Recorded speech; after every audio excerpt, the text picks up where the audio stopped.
नमस्कार दोस्तों, मैं वैस योगी आज फिर एक नए टॉपिक के साथ।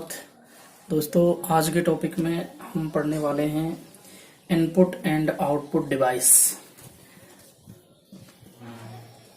Input and output device. Input and output device ये हम पढ़ने वाले हैं और ये लाइब्रेरी साइंस के सेकंड पार्ट में से आता है। लाइब्रेरी यानी पुस्तकालय अध्यक्ष। दोस्तों, कल हमने पढ़ा था कंप्यूटर की बेसिक नॉलेज कि कंप्यूटर सबसे पहला जो कंप्यूटर था वो कौन सा था, सबसे पहला सुपर कंप्यूटर कौन सा था। तो मैंने आपको बताया कि 1820 से लेकर 1835 के मध्य चार्ल्स बेबेज हुए और चार्ल्स बेबेज ने कंप्यूटर का आविष्कार किया। और इसके बाद में मैंने आपको बताया कि कंप्यूटर की विशेषताएं क्या होती हैं। विशेषताओं में मैंने बताया आपको कि सबसे पहली विशेषता मैंने लिखाई थी आपको, गति, स्पीड होती है कंप्यूटर की। उसके बाद में समय की बचत की जा सकती है, उसकी मेमोरीज होती हैं, उसकी शुद्धता, नेटवर्किंग। फिर उसके बाद में हमने कंप्यूटर की पीढ़ियों के बारे में पढ़ा था। कंप्यूटर की पीढ़ियां मैंने 5 पीढ़ियां बताई। कंप्यूटर की 5 पीढ़ियां होती हैं। फर्स्ट जनरेशन का जो कंप्यूटर था वो 1944 से लेकर 1954 तक, और उसके बाद में जो दूसरी पीढ़ी वाले कंप्यूटर बताए वो बताए मैंने 1954 से लेकर 1964 तक। तीसरी पीढ़ी के कंप्यूटर बताए 1964 से लेकर 1975 तक, और चौथी पीढ़ी के कंप्यूटर जो बताए वो बताए थे मैंने आपको 1975 से लेके 1989 तक। कब तक? 1989 तक। और अंतिम जो 5वीं पीढ़ी के कंप्यूटर बताए, यहाँ लिख देता हूँ, 5वीं पीढ़ी के कंप्यूटर 1985 से लेकर 19 यानी आज तक 2020 तक, ये मैंने बताया था कल। और उसके बाद मैंने बताया कि जो फर्स्ट जनरेशन होती है, फर्स्ट जनरेशन वाले जो कंप्यूटर हैं, फर्स्ट जनरेशन के कंप्यूटर में जो प्रोसेसर होता है, यानी यहाँ बात करें हम प्रोसेसर की, तो मैंने इसका प्रोसेसर जो बताया था वो बताया था मैंने वैक्यूम ट्यूब। क्या बताया था? Vacuum tube. और इसमें बाइनरी जो भाषा का उपयोग किया जाता, पहले वाले कंप्यूटर की बात कर रहे हैं हम। उसके बाद में मैंने दूसरा कंप्यूटर बताया, इसमें जो प्रोसेसर होता है वो ट्रांजिस्टर होता है। दूसरे वाले की बात करें, ट्रांजिस्टर। तीसरे वाले में मैंने इंटीग्रेटेड सर्किट यानी आईसी के बारे में बात की। और चौथा जो प्रोसेसर बताया, आईसी से बढ़ते हुए क्रम में एलएसआई यानी लार्ज स्केल इंटरोगेशन, और या बीएलएसआई का मीन्स होता है वेरी लार्ज इंटरोगेशन। और इसके बाद में हमने बताया था पांचवा कंप्यूटर की बात की थी। जो वर्तमान कंप्यूटर, माइक्रो कंप्यूटर जो अब चल रहे हैं, ये 5वें कंप्यूटर हैं। उसके बाद में मैंने आपको बताया था कि इसमें इनकी जो क्लासिफिकेशन के बारे में, इसके क्लासिफिकेशन के बारे में बताया। और जो क्लासिफिकेशन की चर्चा की थी, क्लासिफिकेशन मैंने 3 भागों में बांटा था कंप्यूटर को। एक बार मैं पूरा दोहरा देता हूं कि classification of computer, classification of computer तो 3 भागों में बांटा मैंने। साइज के आधार पर, यानी साइज, कार्य क्षमता की बात की थी, नंबर 1। नंबर 2, एप्लीकेशन के आधार पर, एप्लीकेशन के आधार पर। और नंबर 3 जो था वो था पर्पज के आधार पर। ये मैंने 3 भाग बताए थे। साइज के आधार पर मैंने 4 भाग बताए। मैंने कहा भी था कि कंप्यूटर के 4 प्रकार होते हैं। एक तो होता है माइक्रो कंप्यूटर यानी मिनी कंप्यूटर। दूसरा होता है माइक्रो कंप्यूटर। तीसरा बताया था मैंने मेन फ्रेम कंप्यूटर। और चौथा बताया था मैंने सुपर कंप्यूटर। कौन सा? Super computer. इसके बाद में एप्लीकेशन कंप्यूटर की बात की थी मैंने, डिजिटल कंप्यूटर बताया, डिजिटल कंप्यूटर। दूसरा जो बताया था वो एनालॉग कंप्यूटर बताया था, एनालॉग कंप्यूटर। और तीसरा जो बताया था वो बताया था हाइब्रिड कंप्यूटर।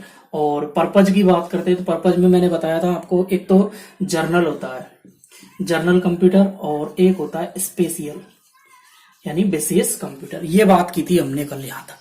और इसके बाद में इनके बारे में मैंने थोड़ा सा आपको लिखाया था। तो मुझे उम्मीद है कि कल वाली वीडियो आपको पसंद आई होगी। जिन्होंने भी नहीं देखी है, इसके डिस्क्रिप्शन बॉक्स में जाएं, उसकी लिंक मिल जाएगी, आप उसमें से देख सकते हैं इसको। और जिन्होंने भी हमारे इस चैनल को सब्सक्राइब नहीं किया, एक बार सब्सक्राइब कर लें ताकि आपको नोटिफिकेशन इसका मिलता है। तो दोस्तों, आज का हमारा जो टॉपिक है वो है input and output device. Input and output device. Input and output device. सबसे पहले हमें समझना यह है कि इनपुट क्या होता है, उसके बाद में आउटपुट क्या होता है। इनपुट और आउटपुट की चर्चा करेंगे हम। यहां सबसे पहले इनपुट जो होता है, इनपुट यानी यूजर द्वारा, पहले मैं एक परफॉर्मा बना देता हूं, इसके अकॉर्डिंग आप समझेंगे। ये होता है हमारा सीपीयू, ये इनपुट है, एरो के निशान से मैं प्रदर्शित कर रहा हूं। इसके बाद में ये हमारा आउटपुट है, क्या हो जाएगा आउटपुट। और एक होती है हमारी मेमोरी। अब समझेंगे हम। हमेशा यूजर के द्वारा इनपुट सीपीयू में दिया जाता है। इनपुट यानी होता है जब यूजर कोई डाटा सीपीयू को पहुंचाता है। जब कोई यूजर और कोई भी डाटा सीपीयू को पहुंचाता है। सीपीयू होता है हमारा, कभी कभी इसकी फुल फॉर्म भी पूछ लेता है, तो सेंट्रल, दिख रहा होगा यहां से, central processing unit. Central processing unit, ये हो जाएगा हमारा सीपीयू। तो जब इनपुट यानी यूजर द्वारा इनपुट सीपीयू को दिया जाएगा तो यहां प्रोसेस होती है, इस पर प्रोसेस। अब प्रोसेस जब होती है, प्रोसेस होने के बाद में उसका क्या निकलता है, आउटपुट। आउटपुट निकलता है डाटा का। तो इनपुट कहां से दिया जाता है, सीपीयू को दिया जाता है, सीपीयू आउटपुट निकालती है। अब मेमोरी क्या होती है, मेमोरी में दिया जाता है, लिया जाता है। तो एक बात याद रखें कि मेमोरी इनपुट भी होती है और मेमोरी आउटपुट भी होती है। तो दोनों याद करें आप, इनपुट एंड आउटपुट डिवाइस। तो सीपीयू में इनपुट जाएगा भी और सीपीयू में इनपुट आएगा भी मेमोरी का। तो ये होगा हमारा क्या, इनपुट एंड आउटपुट। तो एक बार आप देख लीजिए इनपुट क्या होता है। इनपुट होता है मानव द्वारा मशीन से जो वार्तालाप किया जाता है। मानव द्वारा मशीन से जो वार्तालाप किया जाता है, यानी मशीन हमारी यहाँ सीपीयू है। सीपीयू के लिए, सीपीयू में जब मानव के द्वारा यानी यूजर के द्वारा कोई भी डाटा दिया जाता है तो वो वार्तालाप कहलाती है। अब हम बात करेंगे कि इनपुट डिवाइस हमारे होते कौन कौन से हैं। तो इनपुट डिवाइसों के बारे में बात करेंगे, एक एक इनपुट डिवाइस के बारे में चर्चा करेंगे और फिर उसके बारे में विस्तृत अध्ययन करेंगे। तो इसके बारे में पहले मैं बता देता हूं आपको कौन कौन से इनपुट एंड आउटपुट डिवाइस होते हैं।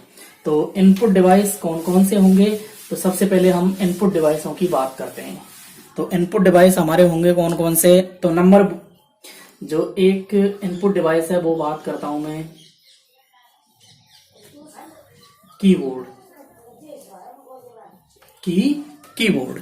तो कीबोर्ड की बात करेंगे हम सबसे पहले। कीबोर्ड क्या होता है, कीबोर्ड का प्रयोजन क्या होता है, यानी कीबोर्ड का जो कार्य होता है वो क्या होता है। कीबोर्ड हमेशा इनपुट देने के काम आता है। इनपुट में भी आप, जब भी आप कीबोर्ड पर वर्क कर रहे होते हैं, कंप्यूटर पर वर्क कर रहे होते हैं, तो टेक्स्ट जो लिखते हैं, टेक्स्ट देने के लिए काम में आता है। टेक्स्ट की एंट्री जब करते हैं तो वो कीबोर्ड द्वारा ही की जाती है। चाहे तो आप मोबाइल चलाएं, चाहे आप कंप्यूटर से जो आपका कंप्यूटर चला रहे हो, तो हमेशा ही कीबोर्ड का उपयोग किया जाता है। और टेक्स्ट जो देते हैं, टेक्स्ट की जो एंट्री की जाती है, वो इसका मेन प्रयोजन है। तो आपको समझ में आ गया होगा कि कीबोर्ड क्या है। कीबोर्ड का प्रयोजन होता है केबल और केबल टेक्स्ट देने के लिए। अब हम इसके बाद थोड़ा और अध्ययन करेंगे कि कीबोर्ड जो होता है, कीबोर्ड में कुल कुंजियां कितनी होती है, तो 104 यानी 104 कुंजियां होती हैं। मानक जो कीबोर्ड होता है उसकी बात कर रहा हूं मैं। मानक कीबोर्ड में 104 कुंजियां होती हैं। यदि आपसे पूछ ले कि जो सामान्य कीबोर्ड होते हैं, एक तो मानक और एक सामान्य कीबोर्ड की बात करें, सामान्य कीबोर्ड में 104 से लेकर 120 तक कुंजियां हो सकती हैं। जैसे आपसे प्रश्न पूछ लिया, एग्जाम में आया हुआ प्रश्न भी है कि एग्जाम में पूछ लेता है आपसे कि जो कीबोर्ड है मानक कीबोर्ड में कुंजियों की संख्या होती है 104, 120, 150, 50, इनमें से कोई नहीं, तो आपको क्या करना है, 104 ही करना है। और आपसे पूछ ले कि एक सामान्य कीबोर्ड में कितनी संख्या पाई जा सकती है, तो 104 से लेकर 120 तक की संख्या पाई जाती है। अब इसमें जो कुंजियां होती हैं उन कुंजियों के बारे में बात करेंगे हम थोड़ी सी। और ये हमारा हुआ कीबोर्ड। कीबोर्ड में अब कुंजियों की बात करते हैं। सबसे पहले इसमें F1 से लेकर F12 तक जो कुंजियां पाई जाती हैं, F1 से लेकर F12 तक, ये होती हैं आपकी फंक्शन कुंजी। कौन सी? फंक्शन कुंजी। फंक्शन कुंजियां होती हैं F1 से लेकर F12 तक।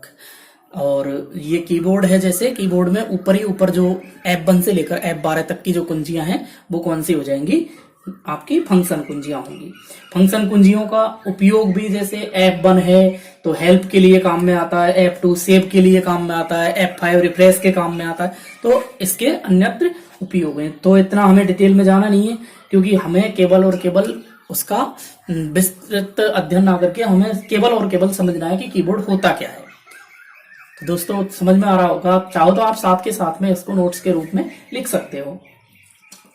कीबोर्ड में F से F12 तक, F1 से लेकर F12 तक फंक्शन कुंजियां पाई जाती हैं। और फंक्शन कुंजियों का कार्य मैंने आपको बताया था कि ये इसमें फंक्शनों को काम करने के लिए काम देती है। जैसे F1 का काम मैंने बताया था आपको हेल्प के लिए, F2 सेव के लिए, F5 रिफ्रेश करने के लिए, ऐसे ही F12 तक इनका उपयोग किया जाता है। तो इनको हम विशेष कुंजी भी कहते हैं। क्या कह सकते हैं हम? विशेष कुंजी भी कह सकते हैं। और नाम तो इनका फंक्शन कुंजी है। अगर आपसे पूछ ले कि विशेष कुंजियां कौन कौन सी है, तो F1 से लेकर F12 तक की। इसके बाद में अगली जो कुंजी की बात करते हैं वो है संयोजन कुंजी। संयोजन कुंजी। संयोजन कुंजी कौन सी होती है? संयोजन कुंजी या कॉम्बिनेशन कुंजी जो होती हैं, ऐसी कुंजियां जो अकेली काम करती हैं। ऐसी कुंजियां जो अकेले ही काम करती हैं। कैसे? अकेले, अलोन, अकेले काम करती हैं। अकेले काम का मीन्स है जैसे हमने कोई भी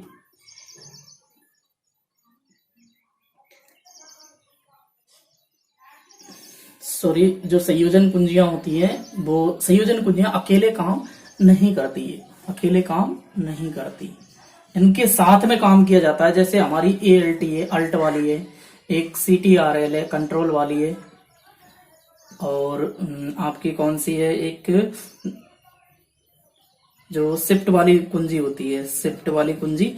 इनका हमेशा साथ में उपयोग किया जाता है। संयोजन कुंजियां नाम से पता चल रहा है, तो मानवीय त्रुटि हुई है। संयोजन जो कुंजियां होती है, संयोजन कुंजियां है जब किसी कुंजी का उपयोग साथ में किया जाता है। जब किसी कुंजी का उपयोग साथ में किया जाता है, जैसे हम शॉर्टकट कीज की बात करते हैं। जैसे हमें किसी चीज की कॉपी करनी है। क्या करनी है? कॉपी करने के लिए कॉपी किया हमने किसी चीज को। यहाँ आपको दिख नहीं रहा होगा शायद, यहाँ देखो। जैसे हमने किसी चीज का कॉपी किया, कॉपी करने के लिए हमने क्या किया, CTRL यानी Ctrl+C को दबा दिया। क्या किया हमने? Ctrl+C को दबा दिया, कॉपी हो गई। उसी चीज को यदि हम CTRL यानी Ctrl+ हमने भी कर दिया तो क्या हो गया? पेस्ट, और ये कॉपी। तो ऐसी कई कुंजियां हैं, मैं आपको इनके बारे में बताऊंगा, क्योंकि अभी तो हम केवल इनके बारे में पढ़ रहे हैं। केवल हमें समझना है कि संयोजन कुंजी क्या होती है। संयोजन कुंजी होती है जिनका उपयोग साथ में किया जाता है। मैं एक बार सबको लिखा दूंगा आपको, ये जितनी भी कुंजियां हैं उनके बारे में। अगली कुंजियों की बात करते हैं हम, अभी कीबोर्ड में ही चल रहे हैं हम। संयोजन कुंजियां होगी। इसके बाद में टॉगल कीज। कौन सी? टॉगल कुंजी।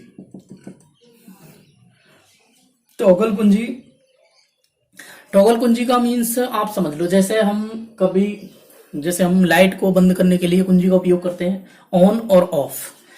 ये हमारा बोर्ड है, इसमें एक की लगी हुई है, इधर ऑन होता है, इधर ऑफ होता है। तो इसका उपयोग किया जाता है ऑन ऑफ में। जब कोई कुंजी, आपको कीबोर्ड में क्या याद रखना है, ऐसी कुंजियां जो ऑन और ऑफ मोड पर काम करती हैं। क्या याद रखना है टॉगल कीज में? ऐसी कुंजियां जो ऑन और ऑफ मोड में काम करती हैं। तो आप मुझे बता दीजिए कि यदि आप जानते हैं कि ऑन और ऑफ मोड में कौन कौन सी कुंजियां हैं जो कार्य करती हैं, तो एक बार आप कमेंट बॉक्स में जाइए और वहां लिख दीजिए कि ऑफ और ऑन की जो कुंजियां होती हैं वो कौन कौन सी होती हैं। तो ऑन ऑफ में जो एक तो नमलॉक होती है, नमलॉक, एक होती है आपकी कैप्स लॉक, कैप्स लॉक। ये दोनों कुंजियां हैं जो क्या है, ऑन ऑफ में काम करती हैं, ऑन ऑफ में काम करती हैं। जब भी आपको साइड में जो कीबोर्ड है, कीबोर्ड में जो ये है, कीबोर्ड में जो आएगा वो ऑन ऑफ ये वाला बटन होगा और उसके बाद में कैप्स लॉक वाला ये हो जाएगा, ठीक है। इसके बाद में यदि हम बात करते हैं कि कीबोर्ड में सबसे बड़ी कुंजी, सबसे बड़ी कुंजी कौन सी होगी? सबसे बड़ी कुंजी, सबसे बड़ी कुंजी कौन सी होती है? तो आप सभी को पता होगा कि जो स्पेस बार, स्पेस बार जो होती है, यानी स्पेस देने के लिए जो लाइन वो सबसे बड़ी की काम आती है, नीचे नीचे होती है, ये आती है आपकी स्पेस कीज। तो ये आपकी हुई क्या, कुंजियां। और इसके बारे में अगली कुंजी की बात करते हैं हम। अभी हम कीबोर्ड में चल रहे हैं और कीबोर्ड हम पढ़ रहे हैं क्या, इनपुट डिवाइस। इनपुट डिवाइस में एक होती है navigation keys, navigation keys. Navigation की कौन सी होती है? तो दोस्तों आप सभी को पता होगा नेविगेशन की कौन कौन सी होती हैं। नेविगेशन की होती है जो आपको ऐसे निशान मिलेगा, चारों ऊपर नीचे एरो के निशान जो होते हैं वो कौन सी होती हैं, नेविगेशन की के नाम से जानी जाती हैं। जो माउस जो कर्सर होता है, जैसे हम यहाँ मैं आपको बता दूं, ये आपका पेज है, पेज में हम यहाँ कुछ भी लिख रहे हैं, राइट कर रहे हैं, यहाँ जो आपका ये पॉइंटर आता है, पॉइंटर क्या, कर्सर कहते हैं इसको, कर्सर। और कर्सर जहां आएगा वो ऊपर नीचे के काम करने के लिए जो आता है वो नेविगेशन की से करते हैं। इसके बाद में आप अगला जो इनपुट डिवाइस है, ये आपकी यहां तक हो गई होंगी। एक बार दोबारा से समझ लीजिए, मैंने आपको कौन कौन से की के बारे में बताया है। सबसे पहले बताया मैंने आपको फंक्शन कुंजियां F1 से लेकर कितने तक होती हैं, F1 से लेकर F12 तक, ये कौन सी होती है, हमारी फंक्शन कुंजियां होती हैं। इसके बाद में मैंने बताया आपको संयोजन कुंजी, कौन सी, संयोजन। संयोजन कुंजियां जो होती हैं हमारी, जो मिलके काम में करती हैं, जैसे कंट्रोल प्लस कंट्रोल है, शिफ्ट है, अल्ट है, ये हमारी कौन सी हो जाएंगी, संयोजन कुंजी होते हैं। इसके बाद मैंने बताया आपको टॉगल कीज। टॉगल कीज जो होती है, टॉगल कीज जो का उपयोग जो होता है वो जो टॉगल कीज ऑन ऑफ में काम करती है, किसमें, ऑन और ऑफ में काम करती है। तो ऑन ऑफ में काम करने वाली टॉगल कीज होती है, जैसे नम लॉक है, कैप्स लॉक है। इसके बाद मैंने बताया आपको स्पेस बार, स्पेस बार सबसे बड़ी की होती है। उसके बाद में नेविगेशन की के बारे में बताया, नेविगेशन की जो होती है वो कर्सर को ऊपर नीचे काम करने के लिए काम में आती है। अब आप पढ़ेंगे माउस। माउस जो है, माउस का जो उपनाम कह सकते हैं वो पॉइंटिंग डिवाइस कहते हैं। इसको क्या कहते हैं, pointing device, pointing device. Pointing device जो होता है वो क्या होता है, माउस होता है। माउस, अब मैं आपको बताऊं कि ये माउस है हमारा, जैसे ये मैंने माउस बना दिया, इसमें आपके 3 बटन मिलेंगे। यहाँ आपके स्क्रॉल बार मिलेगी, ये आपका लेफ्ट बटन है, लेफ्ट, और ये आपका राइट है, और ये आपका स्क्रॉल बार है, स्क्रॉल बार। अब इस जो सबसे पहले लेफ्ट जो होता है, लेफ्ट विकल्प का चयन करने के लिए काम में आता है। ये जो बटन है किसी विकल्प को चयन करने के लिए काम में आएगा, विकल्प को चयन करने के काम में आता है। विकल्प को चयन करने के काम में कौन सा आता है, ये आता है। और विकल्प को चयन करने के लिए काम में आता है आपका लेफ्ट, राइट, किसी विकल्प, किसी चीज को क्लिक करने के लिए काम में आएगा। आगे इसके बाद में स्क्रॉल जो बटन होता है, स्क्रॉल जो बटन होता है वो अप डाउन के काम में आता है, अप डाउन के काम में आता है क्या, स्क्रॉल बार। वर्तमान में जो अब पूछा जाता है कि वर्तमान में कैसे माउस का उपयोग किया जाता है, तो वर्तमान में ऑप्टिकल माउस का कार्य किया जाता है, वर्तमान में ऑप्टिकल माउस से कार्य किया जाता है। तो ये आपको याद रखना है। ठीक है दोस्तों, एक बार दोबारा से समझ लीजिए।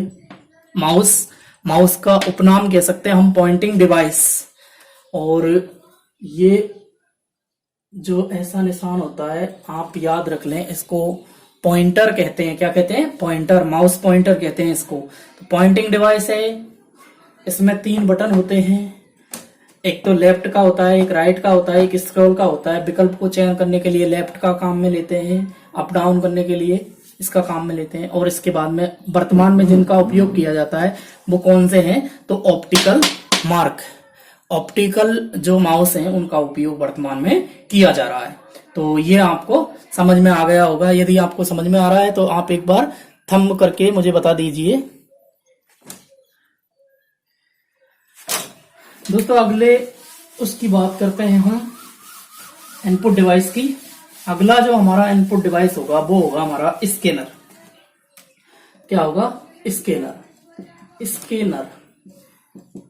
स्कैनर जो होते हैं वो, स्कैनर का काम क्या है? स्कैनर का काम होता है प्रतिलिपि तैयार करने के लिए। क्या? प्रतिलिपि। मैं आपको बताऊं कि ये हमारा स्कैनर है। स्कैनर के अंदर जैसे ही हम कोई भी डॉक्यूमेंट डालेंगे, डॉक्यूमेंट डालने के बाद में उसकी हूबहू प्रतिलिपि निकाल देना क्या कहलाता है? स्कैनर कहलाता है। अब स्कैनर जो होता है वो, स्कैनर में 2 प्रकार की फाइलें बनती है। एक तो आपकी पीडीएफ और एक आती है हमारी जेपीईजी। तो अब यहां से जो प्रश्न बनता है वो प्रश्न कैसे पूछा जा सकता है आपसे पूछा जा सकता है कि पीडीएफ की फुल फॉर्म क्या होती है? पीडीएफ की फुल फॉर्म क्या होती है? तो आप मुझे बता दीजिए एक बार कमेंट बॉक्स में लिख के कि पीडीएफ की फुल फॉर्म और जेपीईजी की फुल फॉर्म क्या होती है। तो पीडीएफ की होती है पोर्टेबल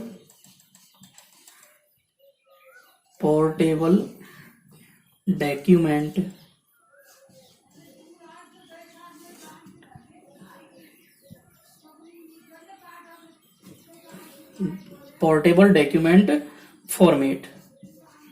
फॉर्मेट। ठीक है। इसके बाद में जेपीजी की होती है जॉइंट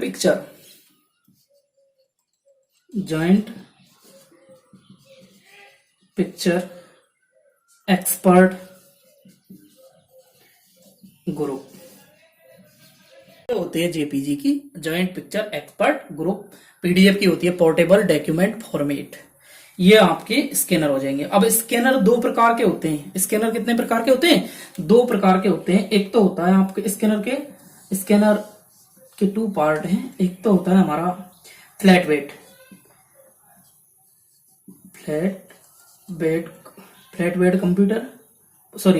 स्कैनर।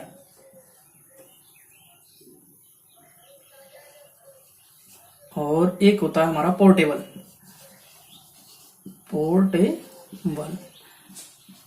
स्कैनर।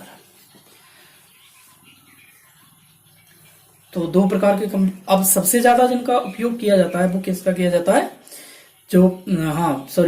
ये हमारे 2 प्रकार के होते हैं, फ्लैट बेड स्कैनर और पोर्टेबल स्कैनर। ये तो हमारे क्या हुए? स्कैनर। तो एक बार दोबारा से समझ लीजिए, स्कैनर का जो कार्य होता है, संपूर्ण स्कैनर का कार्य क्या होता है? स्कैनर का कार्य होता है हमारा प्रतिलिपि तैयार करने के लिए किसी डॉक्यूमेंट को।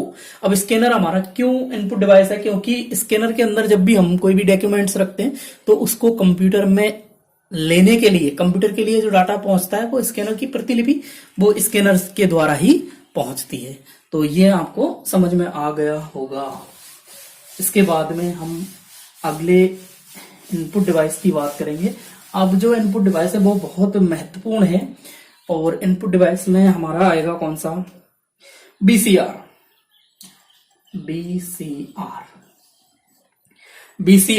बीसीआर जो होता है वो होता है बारकोड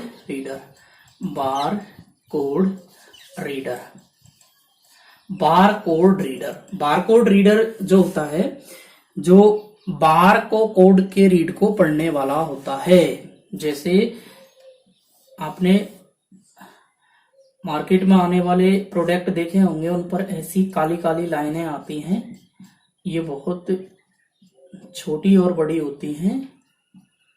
तो आप ये वाली, ये होती है जो इन पर लिखा होता है। इससे क्या होता है, ये जो भी प्रोडक्ट है, इस प्रोडक्ट की प्राइस, नाम और क्या इसका गोपनीयता है। तो उसके लिए बीसीआर को रीड करने के लिए एक यंत्र आता है, वो जैसे इस पर इसको उससे सर्च इस पे फ्लैश करेगा और इसका क्या है, प्राइस निकल के आ जाएगा। वर्तमान में इसका बीसीआर का उपयोग जो किया जा रहा है वो गोपनीयता के लिए किया जा रहा है। जैसे हम कोई भी चीज, बारकोड आता है ना, जब बारकोड, तो बारकोड से आप किसी भी प्रोडक्ट की प्राइस की आप जानकारी कर सकते हैं और उसकी पूरी आपके सामने रेट लिस्ट निकल के आ जाती है। ये आपका क्या हो जाएगा, बारकोड रीडर। वर्तमान में इसका उपयोग क्या किया जाता है, गोपनीयता को करने के लिए किया जा रहा है। तो ये आपको समझ में आ गया होगा कि बारकोड का कार्य क्या है। इसके बाद में हम पढ़ने वाले हैं, बारकोड हो गया हमारा। बारकोड के बाद में हम पढ़ेंगे कि बारकोड जो होता है, इनपुट डिवाइस की बात करते हैं हम। MICR क्या है हमारा, MICR। MICR का मीन्स हो जाएगा magnetic ink character reader. Magnetic ink character reader. एक बार आपको देखना है कि इसका उपयोग क्या होता है। जैसे ये हमारा कोई चेक है, चेक पर जो नंबर लिखे होते हैं, चेक पर लिखे नंबरों को जो लिखने का कार्य होता है वो चुंबकीय स्याही के लिए किया जाता है। जो ये चुंबकीय स्याही होती है मैग्नेटिक इंक, और इस चुंबकीय स्याही के द्वारा ही इसको पढ़ा जाता है। जो चेक नंबर होते हैं, चेक नंबर चुंबकीय स्याही से के द्वारा लिखे जाते हैं और उनको पढ़ने का जो कार्य होता है वो क्या है, MICR। और बारकोड क्या है, बारकोड जो ब्लैक ब्लैक लाइनें आती हैं उनके प्राइस को और गोपनीयता के लिए इसका उपयोग किया जाता है। अब इसके बाद में हम पढ़ने वाले हैं OMR। OMR क्या, OMR। OMR का मीन्स क्या है, OMR का मीन्स है ऑप्टिकल मार्क रीडर। O4 हो जाएगा ऑप्टिकल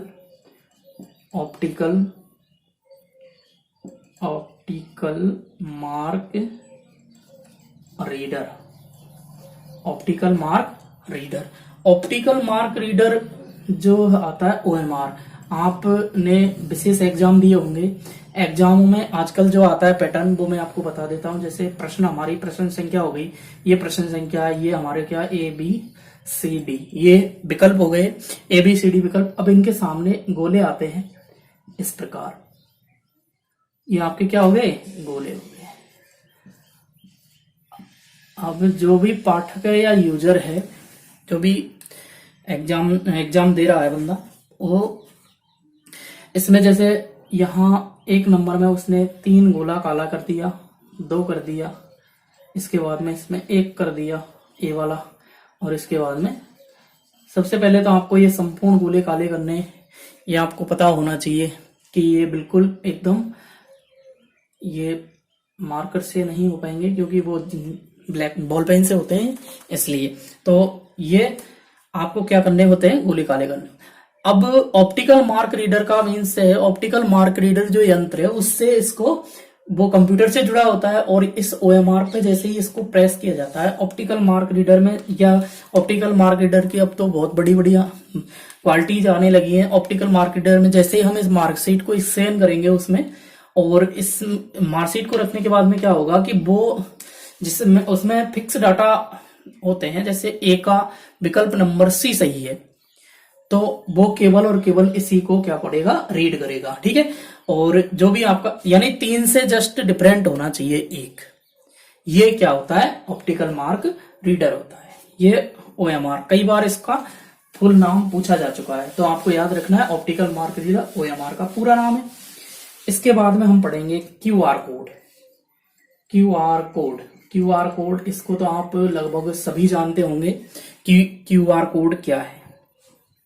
और क्यूआर कोड की फुल फॉर्म क्या है पहले तो इसकी फुल फॉर्म है क्विक रेस्पॉन्स रीडर या code, quick response code QR code. अब क्यूआर कोड जो होता है वो इस प्रकार का एक वर्गनुमा आकृति होती है और उस पर छोटी छोटी ऐसे ही करके लाइनें होती हैं। अभी मैं आपको समझा देता हूँ ये क्या काम आता है। इस प्रकार का आपका क्यूआर कोड होता है। ये आपका क्या हो जाएगा, क्यूआर कोड। ये क्यूआर कोड कोई भी बनवा सकता है इसको। क्यूआर कोड का जो कार्य होगा वो क्या होगा, ये संबंधित संस्था की लिंक पर पहुंचने के काम में आता है। जैसे मैंने मेरा क्यूआर कोड बनवा रखा है, तो क्यूआर कोड जैसे ही आप अपने मोबाइल में स्कैन करोगे तो स्कैन करते ही आप मेरे दिए गए वेबसाइट पर या मेरे दिए गए चैनल की लिंक पर आप क्या कर जाओगे, पहुंच जाओगे। तो क्यूआर कोड और बार कोड आपको याद रखना है। मैं यहां आपको अंतर करके बता देता हूं। एक तो क्यूआर कोड होता है और एक होता है बार कोड। तो आपको इनका क्या उपयोग है, क्यूआर कोड और बार कोड आपको केवल और केवल उसकी प्राइस तक पहुंचाने के काम आएगा। और क्यूआर कोड क्या करेगा, क्यूआर कोड की सहायता से आप दिए गए लिंक तक पहुंच जाओगे। ये आपका, इधर मैं आपको बता देता हूं, ये मैंने बार कोड बनाया है, ये बार कोड है और ये आपका क्या है, क्यूआर कोड है। तो बार कोड और क्यूआर कोड में मैं उम्मीद करता हूं कि आप अंतर समझ गए होंगे कि बार कोड और क्यूआर कोड में अंतर क्या होता है। तो बार कोड और क्यूआर कोड में अंतर क्या हो जाएगा, तो ये आपने देख लिया होगा कि क्यूआर कोड का कार्य क्या होता है। क्यूआर कोड का जो कार्य होता है वो होता है कि कोई भी जो होता है क्या, किसी भी डाटा पर पहुंचने के लिए या किसी संस्था तक पहुंचने के लिए जो उपयोग में किया जाएगा वो क्या किया जाएगा, क्यूआर कोड। और किसी की गोपनीयता की जानकारी यदि रखनी है आपको तो बार कोड का उपयोग आप करेंगे। तो ये आप समझ गए होंगे। इसके बाद में हम पढ़ेंगे जॉयस्टिक। क्या पढ़ेंगे, जॉयस्टिक। जॉयस्टिक क्या होता है,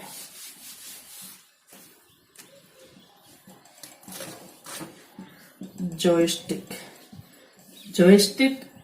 अब तक के आए हुए प्रश्नों में सबसे ज्यादा जो प्रश्न पूछा जाता है वो जॉयस्टिक से ही पूछा जाता है कि जॉयस्टिक का जो कार्य होता है वो क्या होता है। तो आपको याद रखना है कि जॉयस्टिक का जो कार्य होता है वो क्या होता है।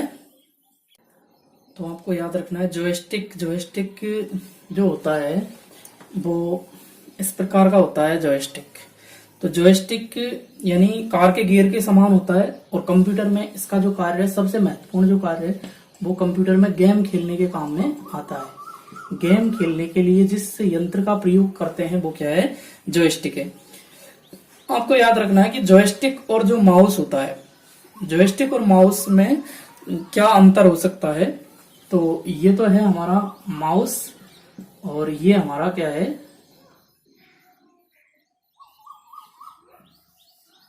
जॉयस्टिक है। यहाँ ये जॉयस्टिक है और इसमें इस प्रकार गियर नुमा वो होते हैं, ये गियर नुमा होते हैं। ये हमारा क्या हो जाएगा, जॉयस्टिक हो जाएगा। जॉयस्टिक में जो पॉइंटर चलता है वो हमेशा, अगर आगे हम जाना चाहते हैं तो वो हमेशा आगे जाएगा, स्क्रीन से पार चला जाएगा। वापस लेना है तो वापस आएगा। जबकि माउस में क्या होता है, वो केवल और केवल इस हमारी स्क्रीन के अंदर ही हम इसमें कार्य कर सकते हैं। और जबकि इसका उपयोग तभी तो लेते हैं गेम खेलने के लिए, लंबी दूरी तय कर, जब आगे जाना होता है तो हम आगे चलते जाते हैं, वापस आना तो वापस, साइड में जाना तो साइड, इस प्रकार जॉयस्टिक का उपयोग किया जाता है। तो जॉयस्टिक और जॉयस्टिक का उपयोग किसके लिए किया जा रहा है, ये आपको पूछा जा सकता है कि वर्तमान में जॉयस्टिक का उपयोग जो किया जा रहा है वो आपका किया जा रहा है, जो विमान होते हैं, विमानों का प्रशिक्षण देने के लिए अब जॉयस्टिक का उपयोग किया जा रहा है। तो आपको लिख लेना है कि विमानों में विमानों का प्रशिक्षण देने के लिए जॉयस्टिक का उपयोग किया जा रहा है। ये आपका हो जाएगा क्या, जॉयस्टिक। इसके बाद में हम बात करते हैं अगला जो इनपुट डिवाइस है, अगले इनपुट डिवाइस की बात करते हैं। अगला इनपुट डिवाइस है वेब कैमरा। वेब कैमरा जो होता है, वेब कैमरे का काम होता है जो वीडियो चैटिंग के लिए सबसे ज्यादा उपयोग वेब कैमरे का उपयोग किया जाता है। वेब कैमरे के द्वारा यूजर की फोटो को कंप्यूटर तक, स्क्रीन तक पहुंचाया जाता है। एक होता है, तो ये आपको वेब कैम समझ में आ गया होगा, क्योंकि वर्तमान में तो सभी वेब कैम का सबसे ज्यादा उपयोग वीडियो कॉलिंग के लिए किया जाता है। एक आता है microphone.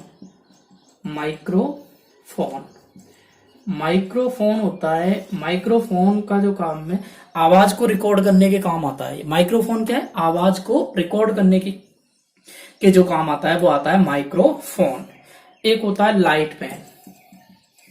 Light pen light pen जो होता है, लाइट पेन कंप्यूटर से जुड़ा हुआ एक पेन होता है, जिसके माध्यम से जब आप किसी पर लिखते हो तो वो सीधे ही कंप्यूटर की स्क्रीन पर दिखता है, तो वो क्या कहलाता है? आपका लाइट पेन।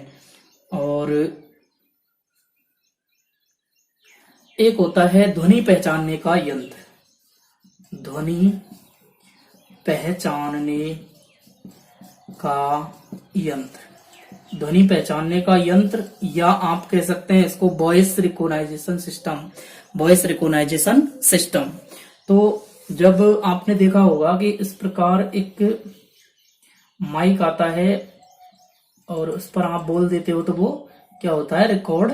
और इसका सबसे पहला जो उपयोग किया है वो गूगल ने किया है।